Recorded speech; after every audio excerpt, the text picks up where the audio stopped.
Hi there, folks. Simon here. Welcome back to another 2022 Q3 Beginner Attack Tournament match.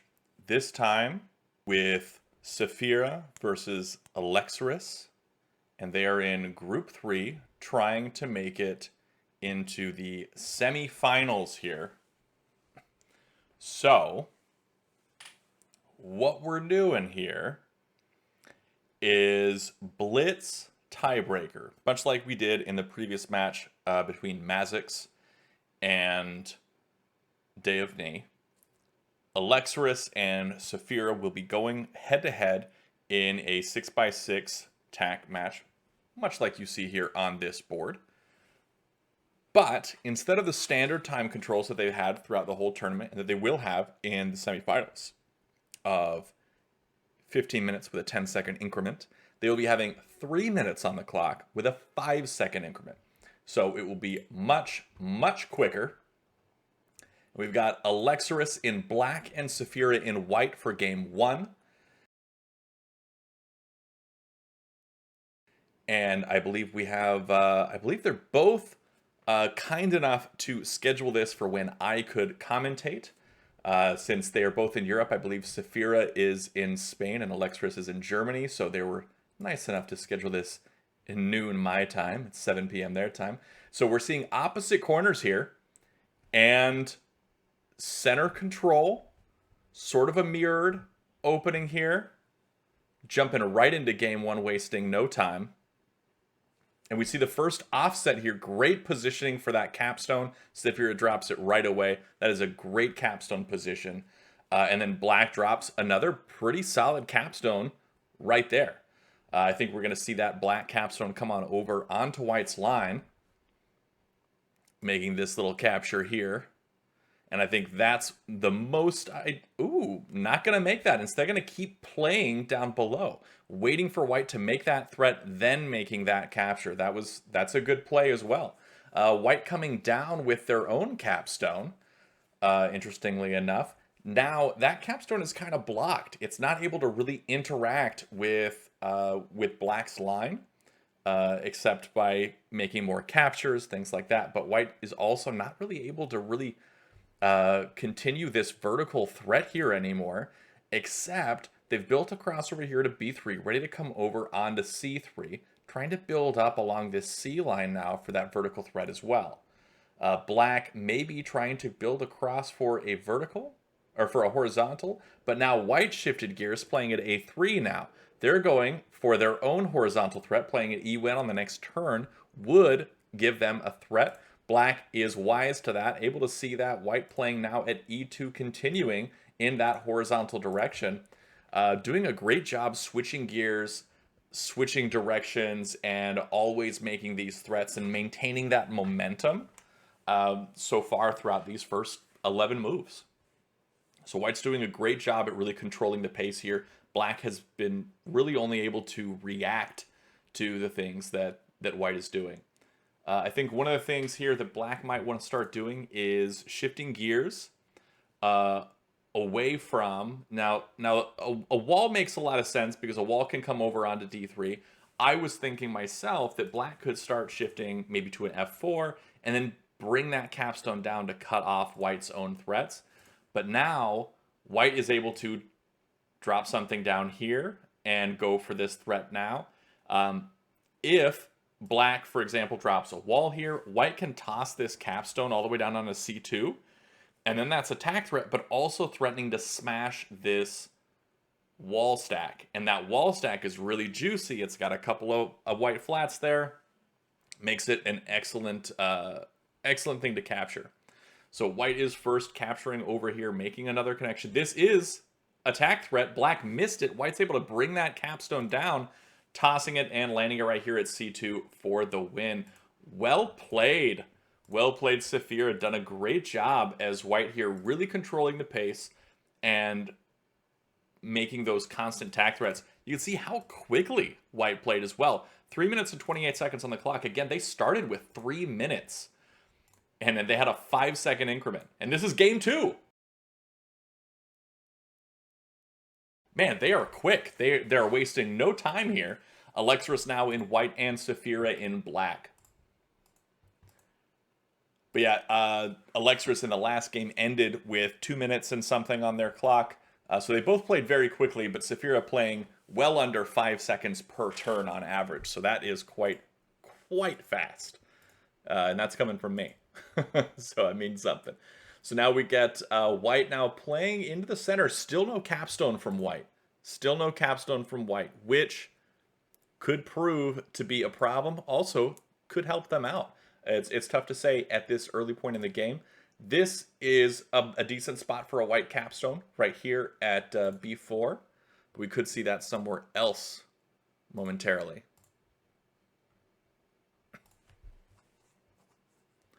All right, seems that Black is playing off here at F4, trying to keep White from making that connection in the horizontal direction over here. But White playing, for example, here at B4 with a capstone instead of there at E3 really would have allowed White to shift gears into that vertical threat as well and not having to just stick to that horizontal. Now Black really forcing the issue here on this horizontal line, playing up above on the 6 file. White dropping that wall right when they need to.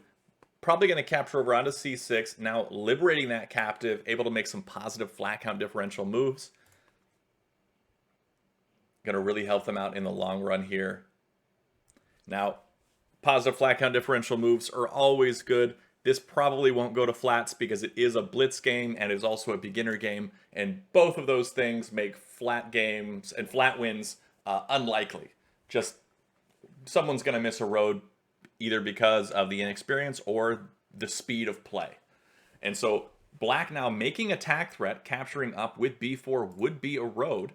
Let's see if White is able to spot that and do something about it. Bringing this whole stack down onto C5, I really like a lot. Instead, they bring it down and spread.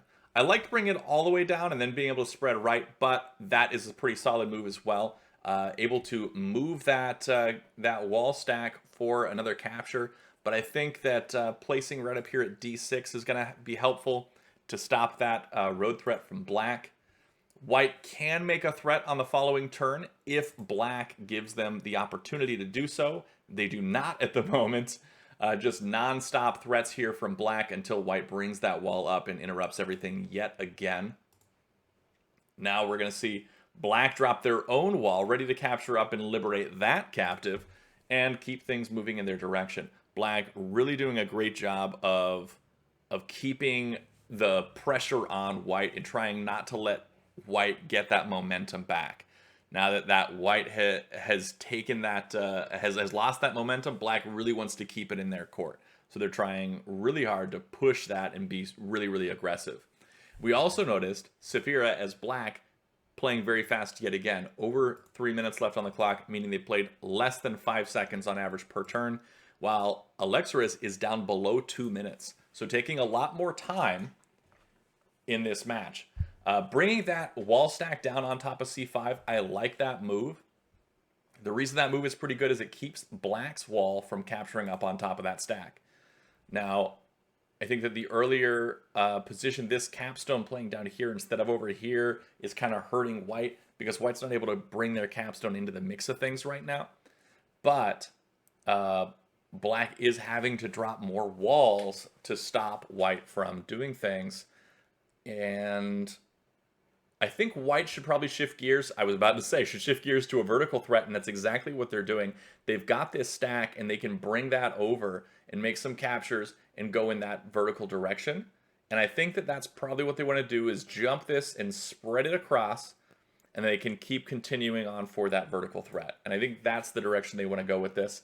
I think that'll help them out a lot. Black is making a threat here. White does have to respond to that in some way. And they do so with not the spread that I would have made, because this doesn't really help them make that vertical threat over here to the side. So not exactly the move I would have gone for, but it does stop Black's threat, at least momentarily. Black can renew that threat, yet again, by playing at E6 or by capturing up with F6. White's able to fill that in there. and we may see a recapture at some point. I think playing at e6 would have been better than capturing up. Personally, I think that would have been a lot better. Placing is often better than capturing.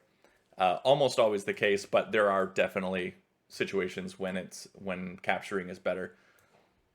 But in this case, white now placing at e1 is making their attack threat. Capturing left with e6 would be a road. Black comes right with that wall stack, cutting that opportunity off.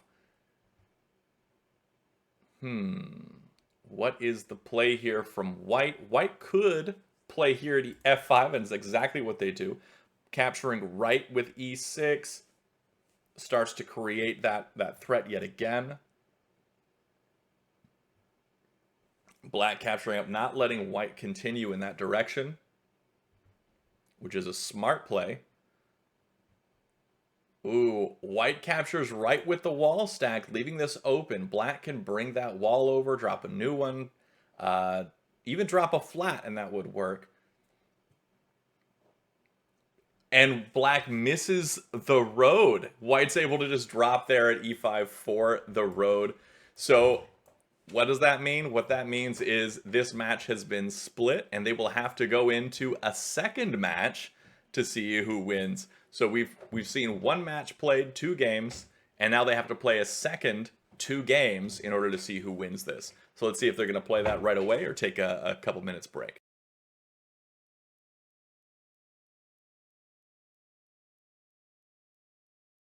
And here we are with game 3. They're going right at it. They're so quick. Playing here with a different opening. Still playing that opposite corners, but not going straight in for the full center control. Playing down below, able to switch gears into horizontal and vertical. Black playing that capstone in that diagonal connection spot, which is a really, really strong place for a capstone. We talk about that sort of play in the capstones video of TAC University, which is a really great set of guidelines for how best to place your capstone. But we'll see how black is able to handle Olexorus, now playing very aggressively, trying to go for this horizontal tack threat and vertical tack threat. Either one could switch gears at any moment.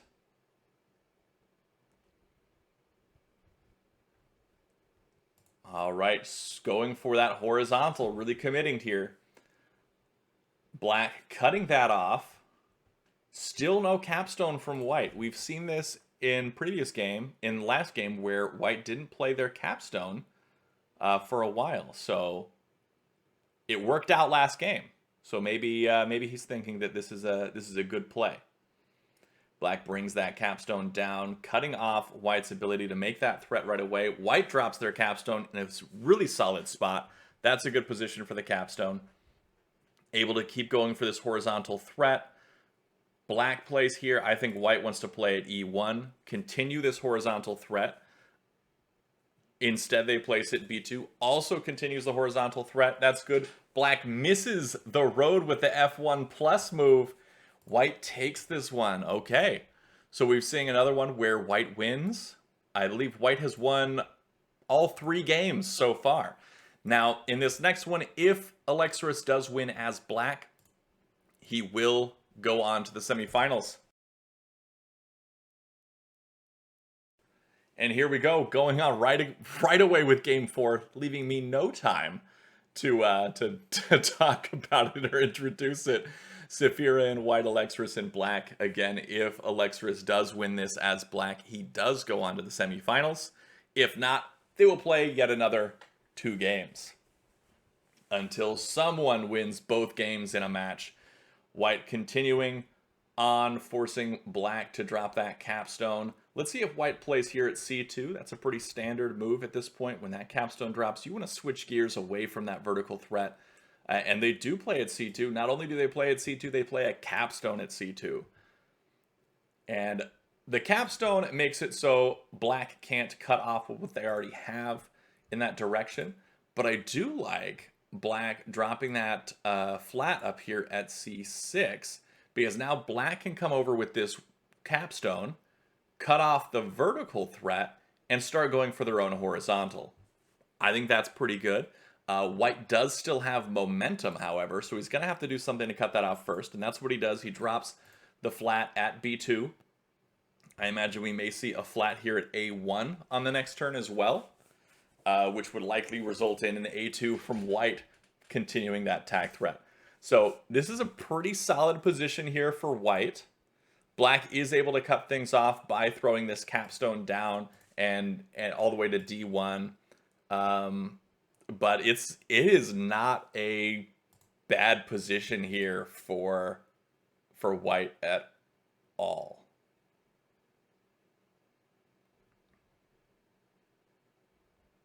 All right, Black making a threat. White cutting that off, making their own threat. Will we see b3 minus to continue the threat and cut off White's threat?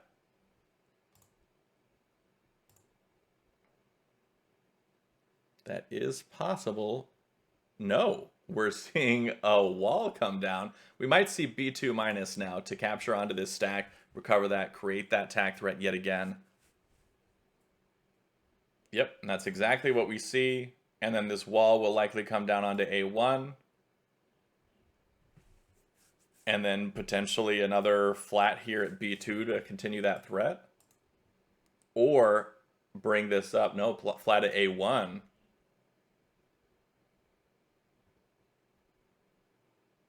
And then we'll see White come over. Now, Black, their only move is to throw this capstone down onto d1. That was an excellent play. Very close to Tinue. If this didn't have that flat underneath it, it definitely would be Tinue. This is a really strong play here from Sephira. Very, very well done. This is a very close to Tinue here. White's doing a great job. Black is searching for a move that gets them out of this thrashing position, and the only thing they've got is 2d3 minus 1-1, and that's what they found, and that's what they've done. Let's see what the solution is here. If White plays at c2, or White plays at d3, or White plays at e2, or White spreads this stack out, what's going to happen here? White's got a lot of options, and they did a great job really, really forcing Black into making that move. Okay, White did play at e2, now making that tag threat here, and missed the road. Black missed the road from Sephira. White's able to capture over with d2 left, takes that game, and there we go. Splitting again. They've got to play an additional 2 games of Blitz to see who comes out on top. We did see Sephira get below that 3-minute mark this time. So,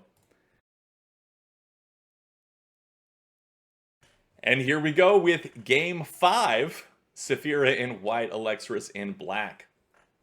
All right, we're seeing that opposite corners, center control yet again.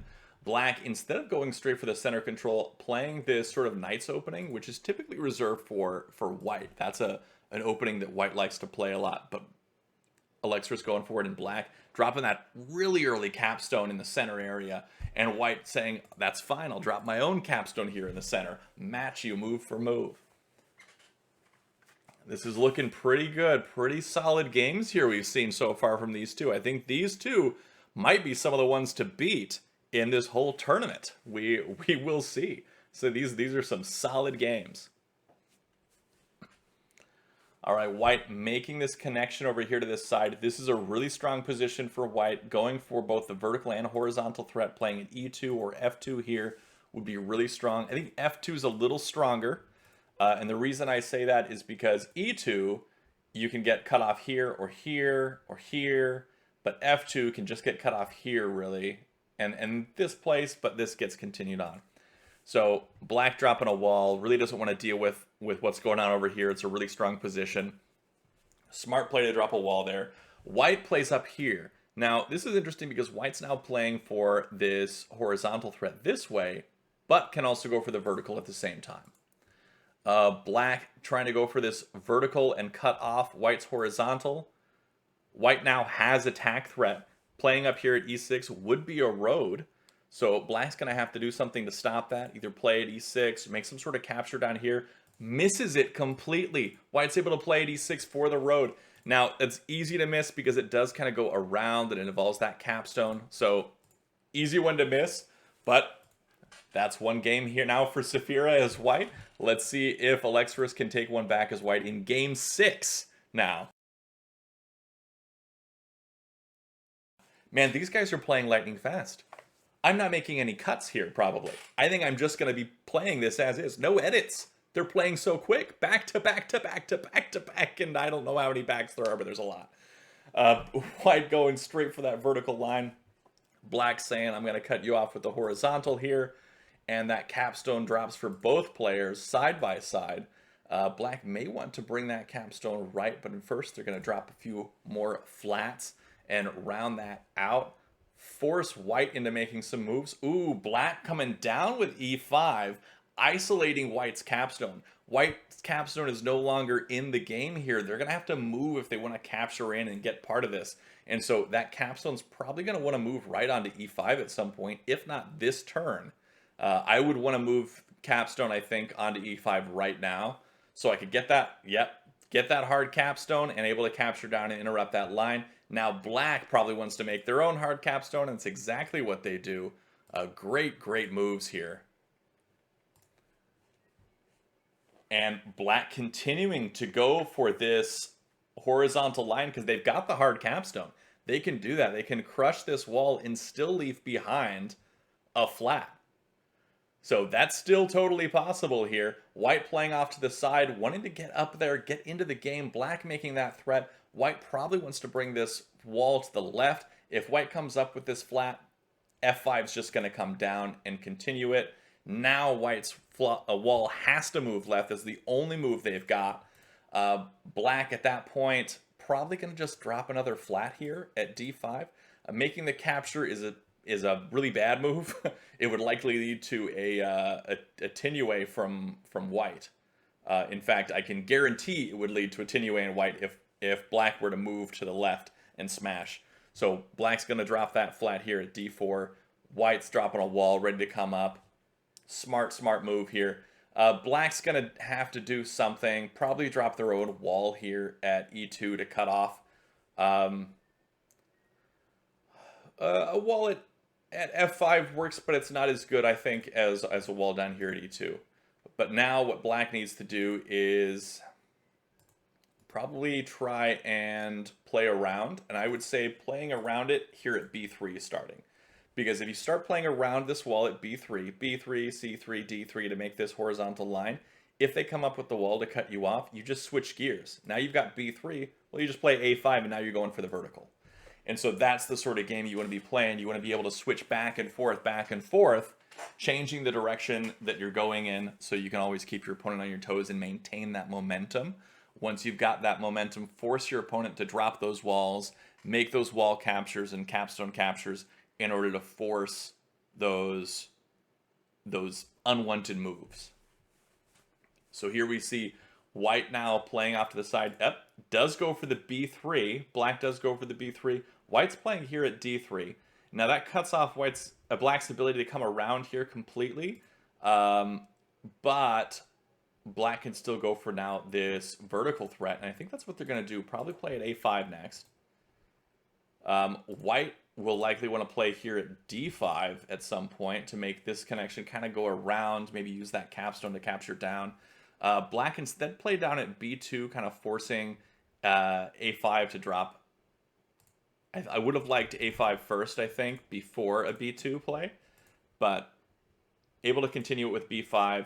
c5 drops, wanting to come left and cut that off.